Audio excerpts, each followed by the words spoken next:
The CRTC wants to know how radio, TV, and digital platforms in Canada can best meet the needs of Indigenous viewers, listeners, and content creators. Join the conversation today at crtc.gc.ca/indigenous-broadcasting. A message from the Government of Canada. Le CRTC veut savoir comment la radio, la télévision et les plateformes numériques au Canada peuvent mieux répondre aux besoins des spectateurs, auditeurs et créateurs de contenu autochtones.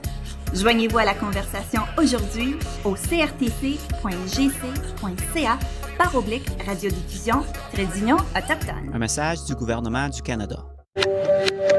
I'm Rick Hart. This is your APTN News Brief for Tuesday, May 14th.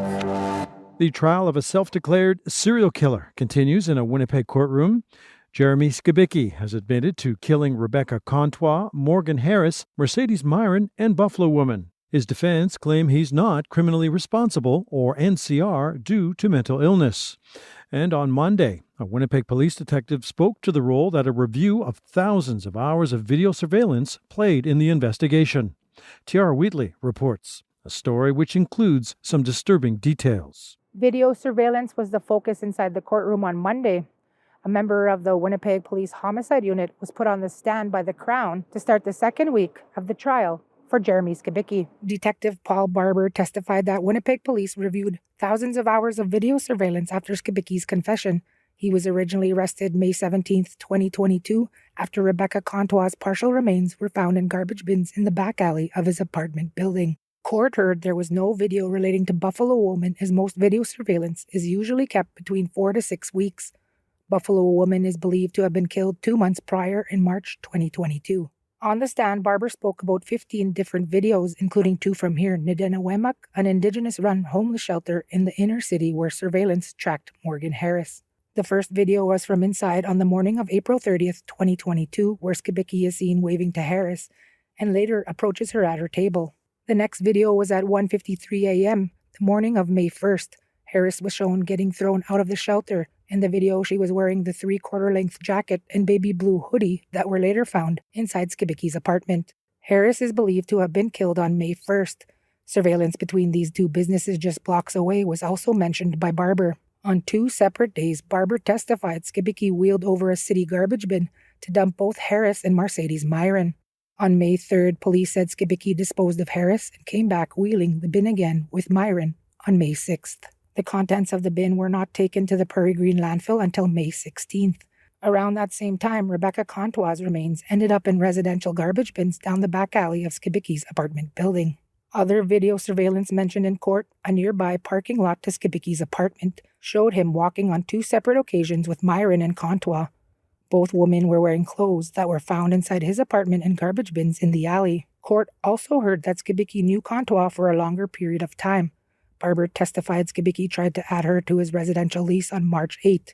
Barber also said police had video showing Comtois and Skibicki grocery shopping together on May 3rd at a nearby store. The other videos shown in court are from residential homes in and around the back alley from different times when Skibicki disposed of the 3 women. APTN's T.R. Wheatley.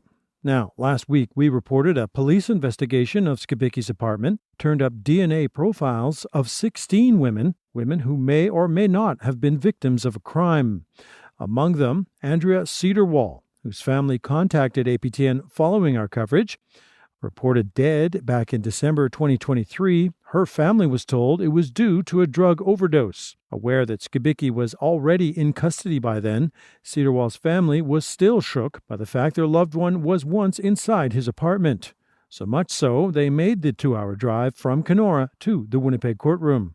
Here with that story, once again, T.R. Wheatley. The brother and twin daughters of Andrea Cedarwall are taking a brief moment to themselves outside this Winnipeg courthouse. They had been inside, listening to the ongoing trial of Jeremy Skibicki, who was admitted to killing 4 Indigenous women. Justin Cedarwall says his sister had a protective spirit. She wore her heart on her sleeve, and she was always there for others. His sister Andrea's DNA was found on a cup inside Skibicki's apartment back in 2022 after police searched his place.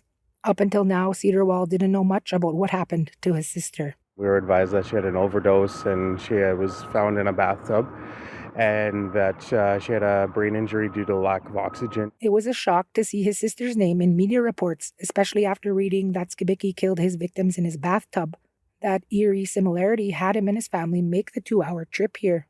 Inside the courthouse on a break, Crown prosecutors told the family that Andrea gave statements and cooperated with the investigation.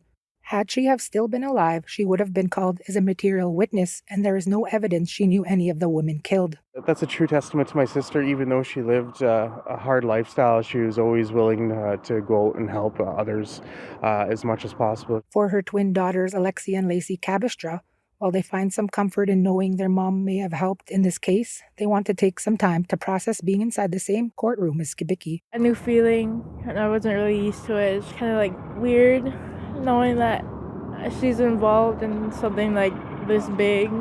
It's a weird feeling. Definitely something a 15-year-old shouldn't go through. The siblings, who are 15 now and being raised by their father, want people to remember their mom for the kind person she was. Before coming here, they spent time this weekend looking at their memories they have with their mom. I saw videos of when me and Lexi were just babies, and mom just any mom would do, make us babies laugh and be happy. The twins say coming here has helped them with some closure. They plan to now focus on becoming medical doctors when they grow up, hoping to make their mother proud. As for their uncle Justin, he says his focus now is Andrea's 2-year-old son.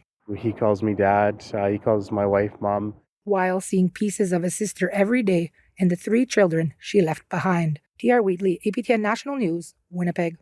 To Quebec, and day 1 of the public hearings into the death of Raphael Napa Andre, an inquiry that will attempt to shed light on the circumstances leading to the Innu man's death. Marcella Amador was at the courthouse in Longueuil, Quebec, just south of Montreal. In January 2021, the lifeless body of Raphael Napa Andre was found inside a portable toilet just steps away from a drop-in shelter in Montreal. He had been forced to leave the shelter due to the COVID-19 restrictions and a curfew that was in place at the time. Since then, Andre's family has been waiting for answers. Today marks a step forward as a public hearing finally began. Quebec coroner Stephanie Gamache will oversee the inquiry. Despite all my efforts, over many months, to achieve this goal in connection with Napa Raphael, the information I obtained at the time remained fragmentary, despite my access to a very voluminous medical file, which turned out to be incomplete at the time of the investigation. Gamache said that her investigation raised questions for which she did not have answers, and it made it impossible for her to finalize her report into the death of the 51-year-old. She felt it was necessary to call for this inquiry. I had the Raphael Andre memorial tent, so that was in reaction to his death. Montreal-based activist and executive director of the Montreal Native Women's Shelter attended the hearing. And we knew that during this curfew that people were going to die. So this is why when it happened that we came together. In his testimony, Detective Sergeant Alexandre Bertrand said that nothing at the scene indicated that a violent crime had taken place, nor that a third party was involved. So far, it's pretty emotional to hear how they're portraying him. It's kind of stereotypical. Olivia Audet, officer with provincial police, testified that at the time of death, Andre had an active warrant for his arrest because he allegedly threatened a frontline worker in 2020. Would have liked to have heard about who he was as an Innu man. That was not brought. You know, who he was as a person, not necessarily his criminal record or the fact that he drank. Like, why aren't we talking about who he was?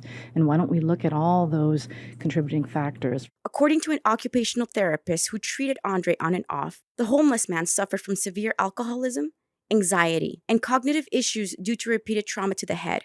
She stated that Andre received care and support from services on several occasions prior to his death. Testimonies will continue over the next 2 weeks and will conclude in June. Andre's family was not at the courthouse today, but are scheduled to testify next month.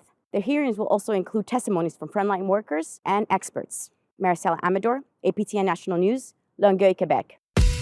And that's your APTN News Brief for Tuesday, May 14th. I'm Rick Harp.